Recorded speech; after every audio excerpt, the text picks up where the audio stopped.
So finally आज हम लोग करने वाले हैं WWE चैंपियनशिप की title ranking. So hello everyone and welcome back to yet another video. I think title और थंबनेल से आप लोग समझ ही गए होंगे। आज हम लोग WWE के फॉर्मर 10 चैंपियंस के बारे में बात करने वाले हैं जो कि WWE चैंपियन रह चुके हैं और उनकी आज हम लोग करने वाले हैं रैंकिंग। जैसी मैंने यूनिवर्सल टाइटल की रैंकिंग वाली वीडियो चैनल के ऊपर अपलोड की थी, काफ़ी सारे कॉमेंट्स आए थे कि भाई जल्दी से WWE टाइटल रैंकिंग भी डाल चैनल के ऊपर। और भाई WWE चैंपियंस तो अभी फिलहाल काफ़ी ज़्यादा रह चुके हैं, 150 से ऊपर नाम है उसमें। तो इसलिए इस वीडियो के अंदर मैंने टॉप 10 फॉर्मर चैंपियंस को इंक्लूड की है, यानी कि बॉबी लैशली से पहले 10 जितने भी चैंपियंस बने थे उनकी हम लोग टाइटल रैंकिंग आज इस वीडियो के अंदर करने वाले हैं। और भाई ये जो टाइटल रैंकिंग है वो कितने दिन तक बंदे के पास टाइटल रही है उस पर बेस नहीं होगी, बल्कि ये जो टाइटल रैंकिंग है वो मेरे ओपिनियन पे बेस होने वाली है। So without wasting any time let's begin this video. तो भाई मैं करंट WWE चैंपियन यानी कि बॉबी लैशली को तो अभी फिलहाल रैंक करने वाला हो नहीं, उनकी टाइटल रेंज जस्ट अभी स्टार्ट हुई है।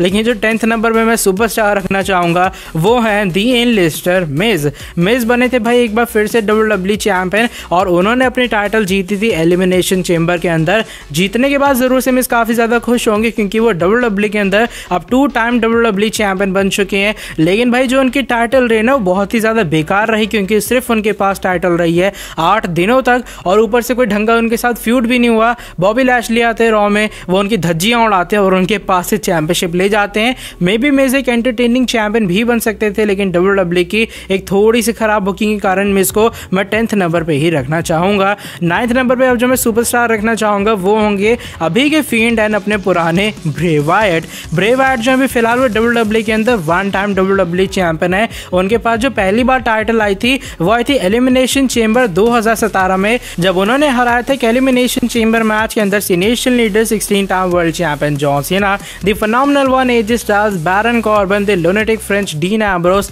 एंड द इनलिस्टर मिज को। अब देखो मेनली जो ब्रे वायट की मैं टाइटल लेने 9th नंबर पे इसलिए रख रहा हूँ क्योंकि एक तो इनके पास जो टाइटल है वो ज़्यादा दिन तक टिके नहीं, ऊपर से मेरे हिसाब से बहुत ही ऐसे कम लोग होंगे जिन्होंने ब्रे वायट की इस छोटी सी टाइटल रेन को एंजॉय किया होगा। अगर मैं सीरियसली बात करूँ तो भाई ब्रे वायट बीच में एक एजेंट थे ताकि WWE जॉन सीना से टाइटल ले पाए और वो रैंडी ऑर्टन को दे पाए रेसलमेनिया 33 में, क्योंकि ब्रे वायट से टाइटल रैंडी ऑर्टन ही ले जाते हैं और जॉन सीना को एक बार फिर से WWE से बाहर जाना था मूवीज बनाने के लिए, तो इसलिए यहाँ पर WWE ब्रे वायट का यूज करती है और एक तरह का ब्रे वायट को एजेंट की तरह बना दिया जाता है John Cena and Randy Orton के बीच। इसलिए मैं उनकी टाइटल रेन को 9th नंबर पे रखना चाहूंगा। अब जो मैं 8th नंबर पे सुपरस्टार रखना चाहूंगा भाई इस बार वो है और कोई नहीं बल्कि हमारे वाइपरविल रैंडी ऑर्टन। रैंडी ऑर्टन अगर मैं टॉप 10 की बात करूँ तो भाई 2 बार वो चैंपियन बने अब तक और करंटली रैंडी ऑर्टन है 14 टाइम वर्ल्ड चैंपियन। जो उन्होंने 13 टाइम अपनी टाइटल जीती थी वो ब्रे वायट को हरा के रेसलमेनिया 33 में जीती थी और रैंडी ऑर्टन के पास तब टाइटल थी 49 डेज तक। उसके बाद वो ड्रू मैकिंटायर से हेल इन अ सेल में टाइटल जीतते हैं और वो टाइटल रेन उनके पास रहती है 22 दिनों तक। अगर मैं दोनों टाइटल रेन को कंबाइन कर दूं तो भाई वो मुश्किल से 71 डेज जाके बनती है और रैंडी ऑर्टन के पास जो दोनों बार टाइटल आई है उसमें ज़्यादा कुछ खास हुआ नहीं है। खास करके जो दूसरी उनकी टाइटल रेन थी हेल इन अ सेल वाली वो तो भाई हद से ज़्यादा बेकार थी। फाइनली जब रैंडी ऑर्टन के पास टाइटल आई बहुत ही क्लासिक फ्यूड के बाद ड्रू मैकिंटायर से एक बार फिर से उनको टाइटल हरवा दी जाती है और टाइटल एक बार फिर से आई थिंक वहाँ पर हारने का कोई मतलब बन नहीं रहा था। ड्रू मैकिंटायर ने हरा दिया था रैंडी ऑर्टन को, वो भी एक रॉ के एपिसोड के अंदर। तो आई थिंक इससे ज़्यादा बेकार बुकिंग रैंडी ऑर्टन की नहीं हो सकती थी और इसलिए मैं रैंडी ऑर्टन की टाइटल रेन को 8th नंबर पे रखना चाहूँगा। 7th नंबर पे जो मैं सुपरस्टार रखना चाहूँगा वो होंगे हमारे national leader 16 time world champion John सीना।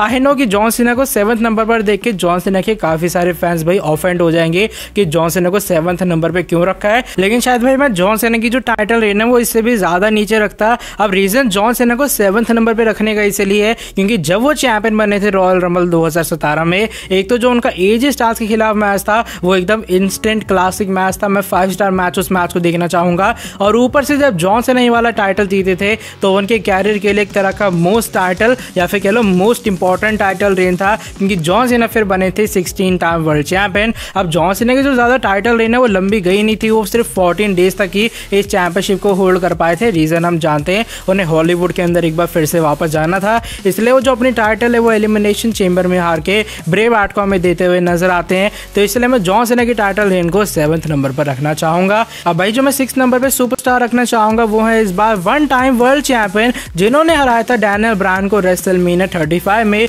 कोफी मेनिया के साक्षात ओनर यानी कि coffee Kingston. Coffee Kingston WWE के अंदर जरूर से एक बेहतरीन चैंपियन बने थे। जब एक तो उन्होंने टाइटल रेंज जीती थी, जो उनका पूरा कोफी मेनिया वाला मूवमेंट था भाई वो एकदम दमदार था। फैंस ने काफी अच्छा सपोर्ट दिखाया था कोफी को।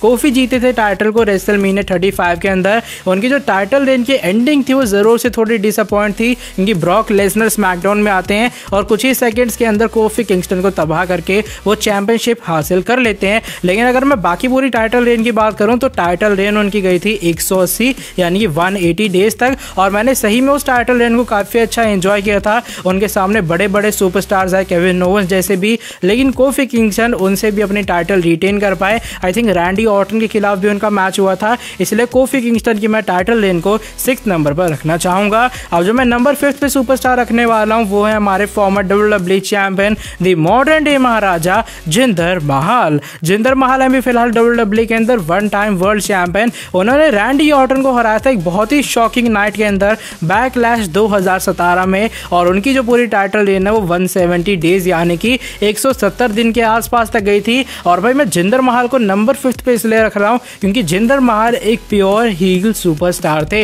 और मेरे हिसाब से जब जिंदर महल के बाद एजे स्टाइल्स को टाइटल मिली थी ना WWE चैंपियनशिप स्मैकडाउन के शो में, तो एजे स्टाइल्स को इतना अच्छा सपोर्ट करने का जो रीजन है वो मेनली जिंदर महल ही थे। क्योंकि जिंदर महल जैसे मैंने कहा प्योर हील थे। अब pure heel in the sense कि आप इतने ज्यादा बुरे बन जाते हो कि फैंस आपको रियल लाइफ में भी हेट करने लग जाते हैं। तो भाई जिंदर महल ने ये चीज कर दिखाई थी, और जो शॉकिंग फैक्टर था उन्होंने रैंडी ऑर्टन के पास से टाइटल ली थी। आई थिंक ये कुछ रीजन है मैं क्यों जिंदर महल को रखना चाहूंगा नंबर 5 के ऊपर। और ऊपर से वो स्मैकडाउन के लिए रेटिंग ड्रॉ सुपरस्टार भी थे। जब side by side Seth Rollins champion थे तो भाई स्मैकडाउन की रेटिंग ज्यादा आती थी, और जिंदर महल सेथ रॉलिंस से ज्यादा जो है वो रेटिंग्स गेन कर पाते थे। अब जो मैं नंबर 4 पे सुपरस्टार रखना चाहूंगा वो है यस मूवमेंट के नेता यानी कि the yes movement owner Daniel Bryan. Daniel Bryan अभी फिलहाल WWE के अंदर फुल टाइम वर्ल्ड चैंपियन है, और जो उन्होंने टाइटल जीती थी वो 145 डेज तक अपने पास की थी होल्ड, जब उन्होंने खील सुपरस्टार बन के हराया था एजे स्टाइल्स को। और जो उनके और एजे स्टाइल्स के मैचेस हुए थे भाई वो काफी ज्यादा कमाल के थे,